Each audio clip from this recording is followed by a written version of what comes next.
Sir, वैश्विक स्तर पर कई देशों की अपनी राष्ट्रभाषा है, तो आपको लगता नहीं कि एक संपर्क भाषा के रूप में हमारे भारत की भी एक राष्ट्रीय भाषा होनी चाहिए? नहीं, कोई जरूरत नहीं। क्यों? इंडिया ठीक ठाक चल रहा है 78 ईयर्स, आपको बदलने की क्या जरूरत है उसको? Why do we need a national language when we have done very well for ourselves for the last 78 years? अगर आप मैं प्रपोज करूं कि तेलुगु बना दो नेशनल लैंग्वेज, आप मानोगे? नहीं ना। India is a democracy brother, not a mobocracy. क्योंकि संख्या ज्यादा है, मैं इसलिए जबरदस्ती इंपोज करूंगा, बाकियों पे ये नहीं चलेगा। पीआर जी यहाँ पर है। हिंदी इंपोजिशन क्या है? वो लार्जली पॉलिटिकल है। मुझे नहीं लगता कि कोई किसी पे कोई लैंग्वेज इंपोज कर रहा है। You're 100% right, ये sir. पूरी तरह से पॉलिटिकल है।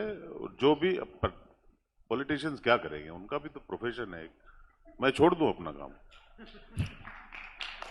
ये प्रोफेशनल कंपल्जन है। नहीं, मैं आपको एक चीज कहता हूं, कमलेश जी, एक बात कहता हूं। भारत सरकार जब 50 करोड़ रुपया बजट में रखती है कि हिंदी को प्रमोट करना है पूरे भारत में, और जब एक पैसा भी नहीं देती है तेलुगु को प्रमोट करने के लिए, बांग्ला को प्रमोट करने के लिए, मैं क्या समझूं उसको? हिंदी इंपोजिशन तो नहीं कहूंगा, बट हिंदी को प्रमोट तो कर रहे हैं। ऐसा नहीं है कि नहीं प्रमोशन हो रहा है, पर मसला वो नहीं है, समस्या वो नहीं है। मैं यहां पे बैठ के आज हिंदी में आपसे मैं at least I am trying to converse in Hindi as to my best ability. मुझे किसी ने जबरदस्ती की क्या कि आप हिंदी सीखो? नहीं। पर अगर कल कोई ये कहेगा कि भारत में जितने भी राज्य हैं, 28 राज्य, और हर राज्य में कल अगर आपको सीआरपीएफ में आना है, या भारत को कोई किसी को आर्मी में आना है, या कोई रेलवेज में काम होना है, तो आपको हिंदी में परीक्षा लिखना पड़े, तो ये तो गलत है। क्योंकि जितने भी रीजनल लैंग्वेजेस है, क्योंकि भारत का तो कोई राष्ट्रीय भाषा है नहीं। India has no national language. India has 22 official languages, 300 unofficial languages, some languages which do not even have a script. So all I'm saying is, I'm not going to enforce Telugu on you. Why are you enforcing or imposing Hindi on me? Leave it to the country, leave it to the people of this country. Why are we imposing ourselves on each other?